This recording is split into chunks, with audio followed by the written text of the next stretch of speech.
Halo, balik lagi sama gue Aca. Di video kali ini kita mau bahas tentang after story dari quarter life crisis yang pernah gue alamin.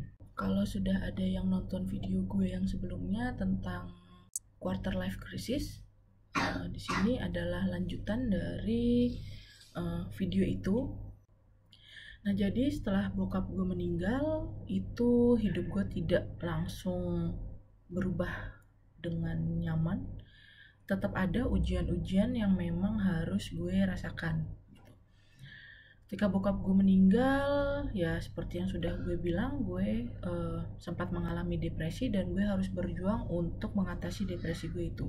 Gue sampai membutuhkan bantuan profesional. Untuk pekerjaan tidak banyak berubah. Sebenarnya dari bokap gue sakit pun, ketika omongan-omongan orang mulai banyak soal kok dia malah nganggur ya, padahal orang tuanya lagi sakit, padahal ayahnya lagi membutuhkan biaya, padahal ibunya yang kerja sendirian di keluarga.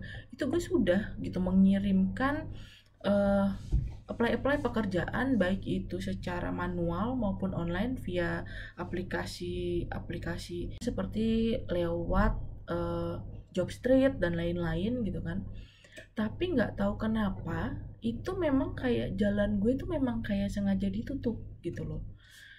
Dari mungkin nggak cuma puluhan, mungkin ratusan lamaran pekerjaan yang gue lamar gitu, yang gue kirimkan, tidak ada satupun yang berhasil membuahkan panggilan kerja. Dan itu kalau gue pikir-pikir sekarang tuh kayak kok nggak masuk akal ya. Gue adalah lulusan PTN, IPK gue tidak jelek-jelek banget, kemudian pengalaman organisasi gue juga ada gitu. Gue juga sudah pernah punya pengalaman bekerja beberapa kali, walaupun hitungannya masih seperti freelance gitu ya. Kenapa tidak ada satupun yang membuahkan hasil gitu ya? Kalau misalnya gue flashback lagi sekarang gitu ya, yang gue pahami ya memang kayak Allah itu kayak sengaja memang menutup jalan gue di pekerjaan. Tidak ada satupun yang dipanggil ya, karena memang Allah ingin buat gue fokus. Ibaratnya kayak dibilangin gitu ya, udah deh lo fokus ngurusin bokap lo dulu, gak usah mikirin pekerjaan, gak usah mikirin hal-hal lain. Ketika perjalanan gue menjaga bokap gue yang sakit, mengurus bokap gue yang sakit, gue belajar banyak banget hal. Salah satunya adalah gue bisa menerapkan apa yang dulu gue dapat di kuliah gue. Jadi dulu by the way gue anak hukum bisnis. Gue pernah belajar bagaimana wirausaha gitu ya. Jadi gue itu benar-benar bisa punya usaha sendiri gitu ya, walaupun kecil-kecilan. Dari yang online shop, dengan awalnya modalnya nol gitu. Mungkin gue akan bikin video yang beda soal ini biar video ini nggak terlalu panjang. Sampai gue punya 3 franchise gitu. Kalau dulu itu yang lagi marak adalah franchise perkopian gitu. Jadi kopi-kopi instan yang dalam kemasan itu gue sampai punya 3 franchise. Sedikit membantu nyokap gue untuk membiayai perlengkapan kuliah adik gue. Misalnya gue beliin laptop buat adik gue beliin kamera karena adik gue kan dia jurusannya jurnalistik ya. Dia butuh kamera waktu itu di SSLR, dan itu alhamdulillah gue yang bisa membelikan itu gitu kan, bisa bantu-bantu nyokap untuk membeli perlengkapan kuliah untuk adik gue. Dan karena ada trauma di masa lalu gue ketika bokap gue sakit, mobil di rumah tidak ada gitu ya. Sebenarnya bukan nggak ada, tapi dipakai orang yang kurang bertanggung jawab lah dalam pemakaiannya. Ketika keadaan darurat di rumah itu justru di rumah nggak ada mobil gitu. Nah di situ dari online shop gue itu juga gue bisa patungan sama nyokap untuk beli mobil. Untuk jangan sampai kejadian lagi ketika ada situasi darurat di rumah nggak ada mobil gitu. Nggak cuma ketika gue bisa punya kesempatan, gue bisa belajar berwirausaha, gue juga bisa belajar banyak hal gitu ya. Gue bisa menemukan hobi baru yang kemudian bisa menghasilkan, bisa membantu gue mendapatkan pemasukan atau penghasilan dari hobi itu. Itu dikasih hadiah seperangkat alat kristik, bukan seperangkat alat sholat. Tau kristik gak sih yang tusuk silang gitu, nih yang kayak gini nih. Dan itu bisa gue jual dengan harga yang mahal waktu itu, dan itu lumayan menghasilkan. Kemudian juga gue bisa belajar berkebun. Gue karena sudah tidak ada lahan di rumah gue, di rumah nyokap, jadi waktu itu gue berkebun di genteng. Jadi pot-pot itu gue taruh di genteng di atas garasi, dan ya banyak banget hasilnya gitu loh. Ini bisa dilihat hasil kebun gue.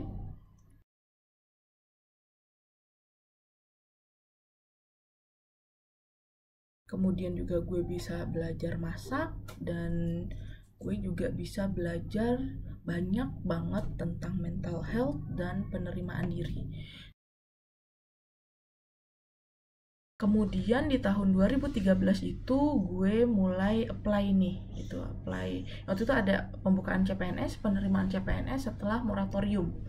Setelah moratorium CPNS selama 2 tahun, terakhir gue daftar CPNS itu di tahun 2010 bareng sama laki-laki yang sekarang jadi suami gue. Nah, di tahun 2010 itu dia keterima, sedangkan gue gagal, dan setelah itu moratorium, dan baru ada lagi di tahun 2013. Nah, di tahun 2013 ini gue apply di beberapa instansi, dan di instansi yang sama di tempat gue bekerja saat ini, di mana ada si suami gue ini juga gitu kan. Itu gue sudah berhasil masuk ke 3 besar, tapi kemudian gagal.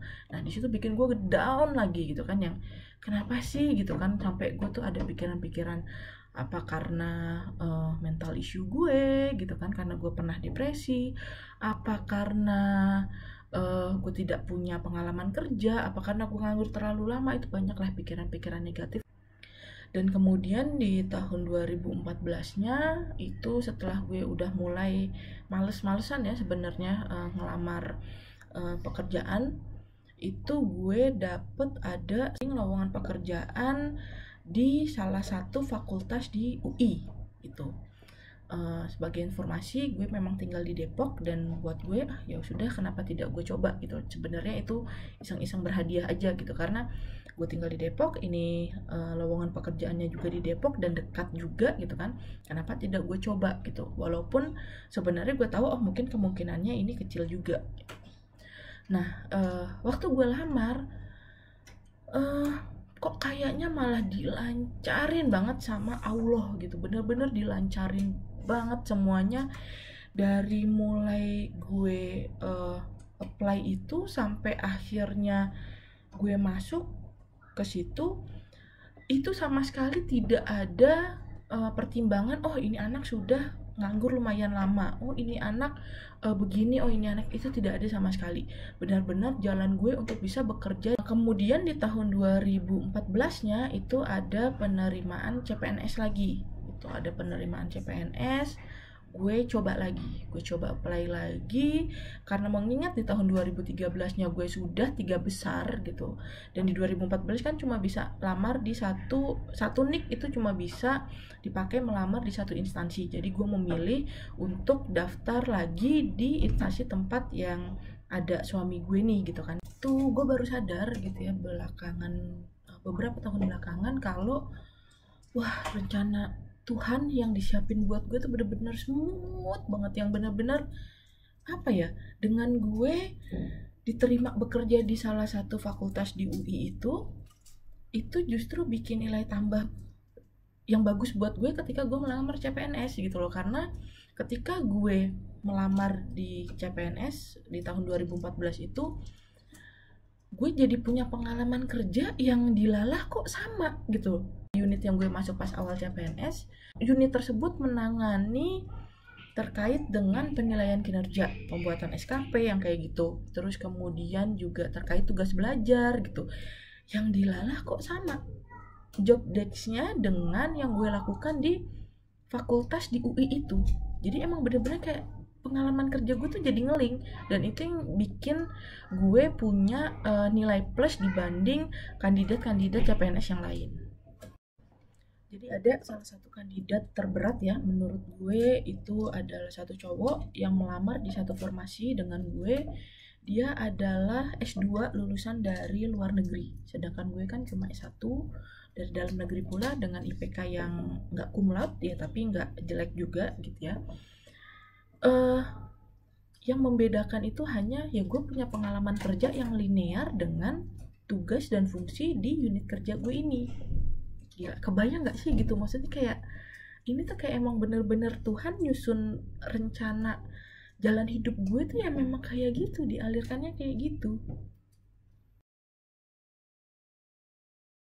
Di 2016 itu gue bener-bener ngerasain yang wah, semua rejeki itu yang tadinya kayak semua rejeki yang ditunda tuh bener-bener kayak dirapel di dalam 1 tahun yang sama, itu yang buat gue sebenarnya nggak logis ya gitu, kok bisa gitu, tapi nyatanya bisa gitu. Dari awal tahun sampai akhir tahun itu bener-bener rezeki tuh kayak nggak ada habisnya, kayak rezeki tuh kayak bener-bener lancar selancar-lancarnya, kayak ibaratnya kayak apa ya, ibaratnya dirapel rezeki 3 tahun ketika gue ngurusin bokap gitu ya, gue di situ seret banget. Di 2016 itu bener-bener yang wah, nggak masuk akal banget deh. Padahal kalau secara penghasilan ya, secara penghasilan di 2016 itu kan pekerjaan utama gue adalah sebagai seorang PNS yang masih C pula gitu kan, masih C yang gajinya masih 80% gitu.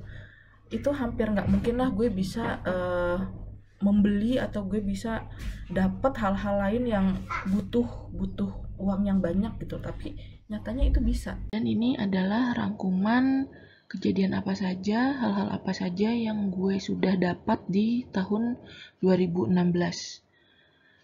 Dari mulai gue dilamar, kemudian gue nikah, gue diangkat sebagai PNS, kemudian juga gue langsung dikasih rezeki kehamilan. Dan doa terbesar gue untuk bisa punya rumah sebelum anak gue lahir itu juga diijabah sama Allah di tahun 2016 itu.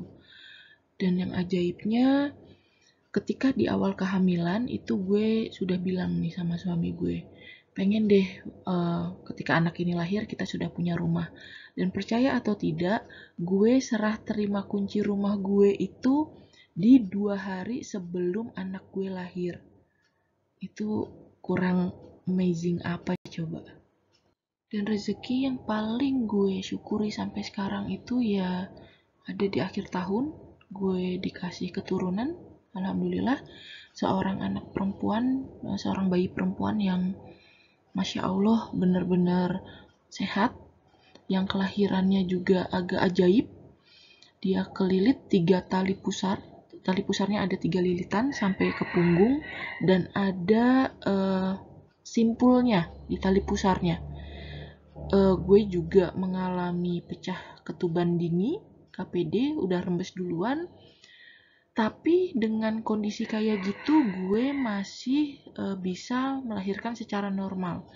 Itu bener-bener rezeki banget sih buat gue. Ya gue sih cuma pengen bilang sama semua orang yang sedang nonton video ini, kalau kalian sedang merasa stuck sama hidup kalian, merasa dunia tidak adil dengan kalian saat ini, ya tetap berusaha, doanya juga dikencengin, karena mungkin ya belum waktunya kalian aja untuk naik gitu. Roda kehidupan berputar kok, gue juga dulu ngerasain di bawah, kemudian gue pelan-pelan diangkat naik gitu. Dan ya ketika di atas juga kita jangan sampai mikirnya kita akan di atas terus gitu. Kita harus siap juga untuk rodanya berputar lagi ke bawah, dan itu adalah proses hidup, proses pembelajaran terus. Jadi ya harus diterima semua proses yang memang harus kita jalani sepanjang hidup sebagai manusia. Mungkin cukup segitu dulu video kali ini, sampai ketemu lagi di video-video yang lain. Bye.